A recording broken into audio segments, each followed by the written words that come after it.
জাকের পার্টির মহামান্য চেয়ারম্যান মহোদয়ের নির্দেশক্রমে সারা দেশের প্রতিটি ইউনিয়নে জাকের পার্টির জনসভা অনুষ্ঠিত হচ্ছে, যার অংশ হিসেবে আজ নারায়ণগঞ্জ জেলার ফতুল্লা থানার আওতাধীন এনায়েতনগর ইউনিয়নের জাকের পার্টি ও সকল সহযোগী সংগঠনের উদ্যোগে নারায়ণগঞ্জ ফতুল্লার মুসলিমনগর নয়াবাজারের ৭ ভাই মার্কেট মাঠে র্যালি ও জনসভা অনুষ্ঠিত হয়।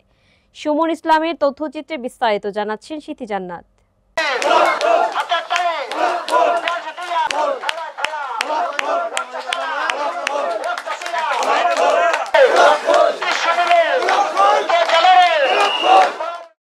জাকের পার্টির মহামান্য চেয়ারম্যান মহোদয়ের নির্দেশক্রমে সারা দেশের প্রতিটি ইউনিয়নে জাকের পার্টির জনসভা অনুষ্ঠিত হচ্ছে, যার অংশ হিসেবে আজ নারায়ণগঞ্জ জেলার ফতুল্লা থানার আওতাধীন এনায়েতনগর ইউনিয়নে জাকের পার্টি ও সকল সহযোগী সংগঠনের উদ্যোগে নারায়ণগঞ্জ ফতুল্লা মুসলিমনগর নয়াবাজার ৭ ভাই মার্কেট মাঠে র্যালি ও জনসভা অনুষ্ঠিত হয়। জনসভায় প্রধান অতিথি হিসেবে উপস্থিত ছিলেন জাকের পার্টির অতিরিক্ত মহাসচিব মুরাদ হোসেন জামাল এবং জনাব মোর্শেদ হাসান জামাল, কেন্দ্রীয় সাধারণ সম্পাদক জাকের পার্টির যুব স্বেচ্ছাসেবক ফ্রন্ট যুগ্ম টিম প্রধান হিসেবে উপস্থিত ছিলেন জাকের পার্টি ছাত্র ফ্রন্টের যুগ্ম সাধারণ সম্পাদক রুহুল আমিন শিকদার এমএল।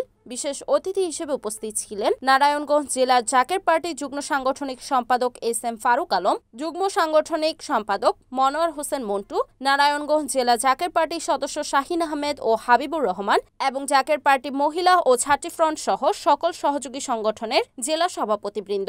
অনুষ্ঠানের সভাপতিত্ব করেন ফতুল্লা থানা জাকের পার্টির সাংগঠনিক সম্পাদক মোহাম্মদ ওসমান গনি। এ সময় আরো উপস্থিত ছিলেন নারায়ণগঞ্জ জেলা থানা ও ইউনিয়নের জাকের পার্টির অন্যান্য নেতৃবৃন্দ। জনসভায় দোয়া ও মিলাদ মাহফিল শেষে তবারক বিতরণ করা হয়।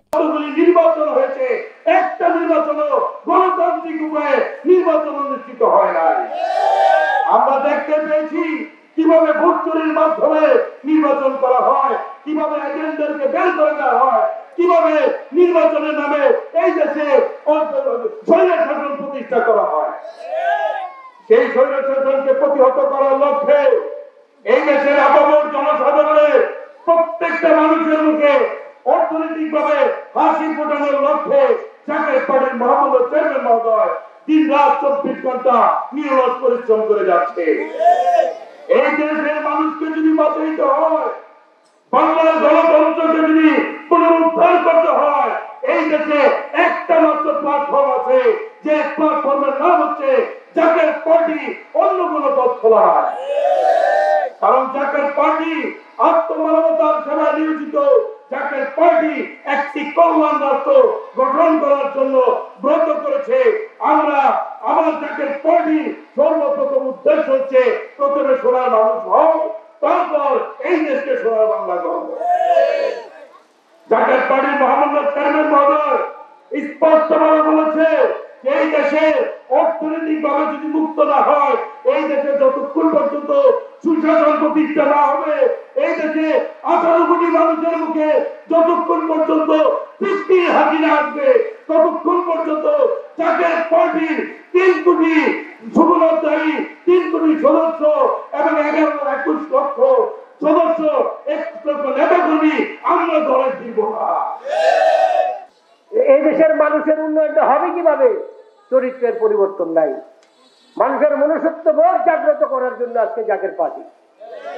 মানুষের মনুষ্যত্ব বোধ আজকাল চরিত্র স্খলন হয়েছে।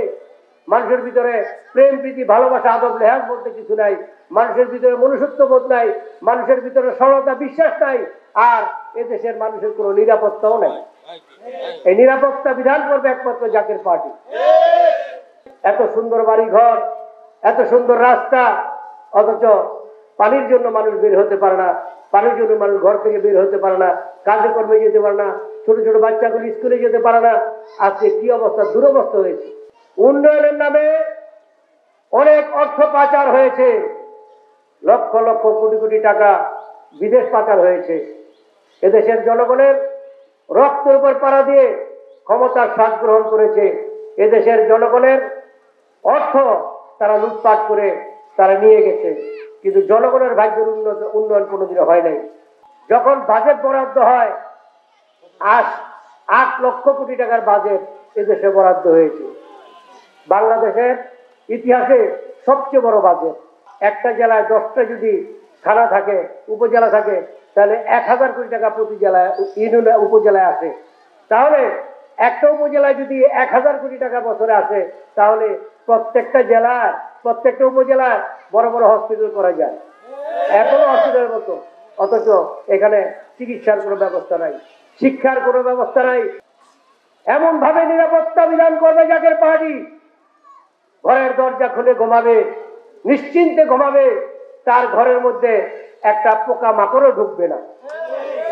সেভাবে নিরাপত্তা বিধান করবে জাকের পার্টি। একটা কুকুরও যদি মারা যায়, তার জবাবও দিবে জাকের পার্টি। সেইভাবে মানুষের সুখ শান্তি সমৃদ্ধির জন্য জাকের পার্টি মাঠে নেমেছে। জাকের পার্টি জনগণের স্পন্দন বোঝে, জনগণ কি চায় সেটা তারা বোঝে। সুতরাং যদি জাকের পার্টির নেতা কর্মী যারা আছে তাদেরকে যদি আপনারা ব্যবহার করতে চান, তাহলে আপনারা ব্যবহার করতে পারেন। তারা সর্বসময় তারা প্রস্তুত রয়েছে।